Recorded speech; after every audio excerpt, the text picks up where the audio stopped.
नमस्कार दोस्तों, पीडब्ल्यू ज्ञान कोश पर एक बार फिर से आपका बहुत बहुत स्वागत है। दोस्तों, हमारे देश में आईएएस ऑफिसर्स कितने प्रकार के पाए जाते हैं, तो ये सवाल जैसे ही मैं पूछ रहा हूं तो आपके दिमाग में आ चुका होगा कि सर डिस्ट्रिक्ट कलेक्टर होते हैं, कोई सेक्रेटरीज होते हैं, कमिश्नर्स हैं, एडवाइजर्स हैं, कंसल्टेंट्स हैं, डायरेक्टर्स हैं, कितनी तो वैरायटी है। बट अगर मैं यहां पर बोलूं कि एक इंडिविजुअल जब एक प्रॉपर प्रोसेस को फॉलो करके एक प्रॉपर ट्रेनिंग लेकर के फिर पहुंचता है अपनी रियल पोजीशन में और वहां जाकर के अपना कैरेक्टर शो करे, तब बताओ कि कितने तरीके के हमारे यहां पर आईएएस ऑफिसर्स मिल जाएंगे। मैं बात कर रहा हूं परफॉर्मेंस की, मैं बात कर रहा हूं कैरेक्टर की, मैं बात कर रहा हूं डेडिकेशन की। कितने तरीके के लोग हैं जो अपनी पावर को प्रॉपरली यूज कर रहे हैं या फिर मिस यूज कर रहे हैं। तो उस पॉइंट ऑफ व्यू से आपको मोटा मोटा मैं अगर क्लासिफिकेशन की बात करूं ना, तो 5 तरीके के आपको मोटे मोटे आईएएस ऑफिसर्स की कैटेगरी देखने को मिल जाएगी, जिनमें कुछ आईएएस ऑफिसर्स हैं जो सिस्टम को बदलने के लिए विसल ब्लोअर का काम करते हैं कि ये गड़बड़ी हो रही है, इसको संभालो। कुछ ऑनेस्ट होते हैं जो अपने काम को अपनी पूरी शिद्दत के साथ करते हैं, कोई कमी नहीं छोड़ते। कुछ इतना ज्यादा करप्शन कर देते हैं कि देश पर सवाल उठने लग जाता है, यूपीएससी जैसी संस्थाओं पर सवाल उठने लग जाता है कि भाई आप लोगों ने ऐसे लोगों को रिक्रूट करके भेजा है। कुछ होते हैं पॉपुलैरिटी को ध्यान रखने वाले, कुछ होते हैं इतना ज्यादा मेहनत करते हैं, लोगों के साथ कंधे से कंधा मिलाकर के परिस्थितियों का सामना करते हैं, पर उनका इतना ज्यादा हाईलाइट या महिमा मंडन नहीं होता। इसके अलावा कुछ ऐसे भी होते हैं जो पॉलिटिशियन बन जाते हैं रिजाइन करके। तो ऐसे कई कैटेगरीज हैं, इन्हीं कैटेगरीज को हम विद एग्जांपल अभी 1 बाय 1 देखेंगे। सबसे पहले हम बात करते हैं विनोद राय जी की। देखो, 2G स्कैम, हमारे देश में जब 2G स्पेक्ट्रम का एलोकेशन हो रहा था तो उस टाइम पर एक बहुत बड़ा करप्शन देखने को मिला, जब हमारे ex CAG controller auditor general Vinod Rai ji ने अपनी तरफ से अपनी ऑडिट में यह बात एक्सपोज की कि ए राजा, जो कि इस टाइम पे पॉलिटिशियन है, नो डाउट, उस इंडिविजुअल के द्वारा ऐसा मैकेनिज्म अडॉप्ट किया गया था कि भाई फर्स्ट कम फर्स्ट सर्व के आधार पर जो पहले आएगा पहले पाएगा। ऐसे में आप देखो पूरी मनमोहन सिंह सरकार के ऊपर बहुत बड़ा सवाल उठा था। तो उस बात को एक्सपोज करने में विनोद राय जी जैसे विसल ब्लोअर ने काम किया था। ये 11वें CAG के तौर पे काम कर रहे थे इंडिया में, बट अगेन इनको फिर प्रेशराइज किया गया कि आप अपॉलॉजी सबमिट करो कि आपने गलत किया है पॉलिटिशियन के साथ में। तो ऐसे भी आईएएस ऑफिसर जो डरते नहीं है, खुली बात कहते हैं अपनी तरफ से, जो कहना है सीधा मुंह पे, राइट। इसके अलावा दूसरे इंडिविजुअल ऐसे होते हैं जो हाई प्रोफाइल केसेस के अंदर अपनी इंटीग्रिटी, अपनी ऑनेस्टी को बिल्कुल नहीं छोड़ते। जो बोला है, जो करने के लिए आए हैं वो करेंगे। ऐसा केस है अशोक खेमका जी का। इनके बारे में आप जब भी केस स्टडी करेंगे तो इनका नाम डेफिनेटली आपके सामने आएगा। ये ऐसे इंडिविजुअल हैं जो Robert Vadra, that means Gandhi परिवार की जो जवाई हैं, प्रियंका गांधी जी की जो हस्बैंड है, उनका जो DLF का मामला है ना, उसके अंदर एक प्रॉपर्टी का केस आया था जिसमें म्यूटेशन करवाने की बात थी। म्यूटेशन का मतलब कि प्रॉपर्टी को सेल करके आप एक तरीके से उसमें नामांतरण कर दो, नाम का परिवर्तन करवा दो। तो अशोक खेमका जी ने साफ साफ मना कर दिया था, जिसका नतीजा क्या हुआ, इनके इतने ट्रांसफर किए गए कि लोग जो थे, जो वाकई में डिसेंसी के साथ, ऑनेस्टी के साथ काम कर रहे थे, उन लोगों को अब डाउट होने लग गया कि ऑनेस्टी का तो परिणाम भाई ह्यूमिलिएशन है, बड़ी बेइज्जती होती है, बड़ा यहां पर नाम खराब होता है, कोई हमें रिकॉग्नाइज ही नहीं करता।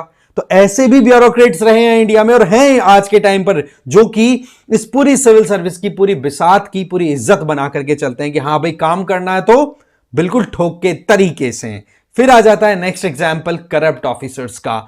आईपीएस पूजा सिंघल, अभी रिसेंट टाइम में जो हेमंत सोरेन का जो केस बना था, उसमें इन्हीं के यहां से निकलना स्टार्ट हुए थे सारे एक एक धागे। मनी लॉन्ड्रिंग के केस में इनके घर से ये पैसा निकला है, उसके चक्कर में टॉप लेवल के ब्यूरोक्रेट्स लपेटे में आगे। वो बात अलग है कि अभी तो इनका तो चलो आ गया, एक्सपोज हो गया मामला, जिनका नहीं हुआ वो लोग कितने मजे कर रहे हैं आप भी समझ सकते हो। तो ये भी एक गजब की कैटेगरी है। अल्टीमेटली मई 2022 में इनको इनकी ड्यूटी से रिलीव कर दिया और बोल दिया कि आप घर पे बैठिए और बाकी आपके खिलाफ में अब इन्वेस्टिगेशन होगा, जो भी काम है घर पे, मतलब अरेस्ट वरेस्ट सब हो गया इनका प्रॉपर, ठीक है। तो मामला जो है वो इस तरीके की कैटेगरी का आईएएस ऑफिसर्स का भी देखने को मिलता है, जो कि इस पूरी कहते ना कि सर्विसेज के ऊपर सवाल उठाता है। मैंने कई वीडियोस बनाए हैं, क्या आईएएस सर्विसेज हमारे देश की सबसे ज्यादा करप्ट सर्विसेज हैं, राइट। आप भी इसके मामले में जरूर कमेंट करके बताना। फिर आ जाते हैं पॉपुलैरिटी पॉइंट ऑफ व्यू से। दीपक रावत जी को कौन भूल सकता है। आज अगर देखें तो इनके पास में मिलियंस ऑफ सब्सक्राइबर्स हैं, कोई कमी नहीं है। और यूट्यूब पर बड़े बड़े यूट्यूबर जो मेहनत कर रहे हैं ना, उनको ये सीधा 2-2 हाथ करके चैलेंज करते हैं कि देखो मेरे बराबर आप सब्सक्राइबर करके दिखाओ। वो बात अलग है कि इनके द्वारा बहुत अच्छे काम भी किए गए हैं। ये कई सोशल आप देखेंगे कि कई जगह पे सोशल वेलफेयर इनिशिएटिव भी इनके द्वारा स्टार्ट किए गए हैं। बट यस, कुछ मामलों में इनके ऊपर सवाल भी उठाए गए हैं, बट पॉइंट इज कि कहीं ना कहीं पॉपुलैरिटी के पॉइंट ऑफ व्यू से भी आईएएस ऑफिसर्स की कैटेगरी आप कंसिडर कर सकते हैं, राइट। फिर आ जाता है आपका वो इंडिविजुअल आईएएस, वो ऑफिसर्स जो जमीन पर रहकर लोगों के साथ मिलकर काम करते हैं।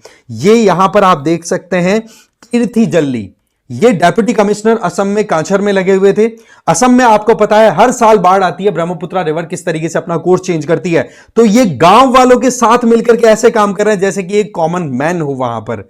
ऐसे आईएएस ऑफिसर्स बहुत रेयर होते हैं, या फिर हम कहें कि ऐसे आईएएस ऑफिसर्स को जल्दी से रिकॉग्निशन नहीं मिलता। और वहीं पर एक संजीव किरवार और उनकी वाइफ रिंकू डग्गा का जो केस है, उसने आईएएस लॉबी के ऊपर या आईएएस कम्युनिटी के ऊपर बहुत सवाल उठाए थे, जहां पर उन्होंने अपनी पावर का मिसयूज किया। और वो क्या था कि जी हमारा कुत्ता जो है वो स्टेडियम के अंदर रोम करना चाहता, हम घुमाने फिराने के लिए लाए हैं, जो भी एथलीट्स हैं वो अब चले जाएं, उनका शिफ्ट खत्म है। इस बात को लेकर के बहुत ज्यादा मामला उठा था। त्यागराज स्टेडियम की बात कर रहा हूं, दिल्ली का, ठीक है। आज के शायद 3-4 साल पहले की बात है, या 4-5 साल पहले की बात होगी प्रोबेबली। तो उस टाइम पर आप देखो कि एक आईएएस ऑफिसर के द्वारा अपनी पोजीशन का मिसयूज किया जाता है, कॉमन मैन के लिए सर्व करने के लिए आते हैं, वहां पर वो राजा बनने की कोशिश भी कर जाते हैं। तो ऐसे भी आईएएस ऑफिसर्स हमारे यहां पर देखने को मिल जाते हैं। अब आप देखो कितनी ज्यादा कैटेगरीज हमारे यहां पर है। अब आ जाइए वो इंडिविजुअल्स जो कि आईएएस आईपीएस अच्छी पोजीशन पे पहुंचे हैं, बहुत मेहनत करके पहुंचे, बट अल्टीमेटली उनको लगा कि भाई असली पावर यहां नहीं है, जो मैं चाहता हूं वो करने के लिए तो मुझे पॉलिटिक्स में, पावर में ही जाना पड़ेगा। तो पॉलिटिक्स ज्वाइन कर लेते हैं, जैसे कि शाह फजल।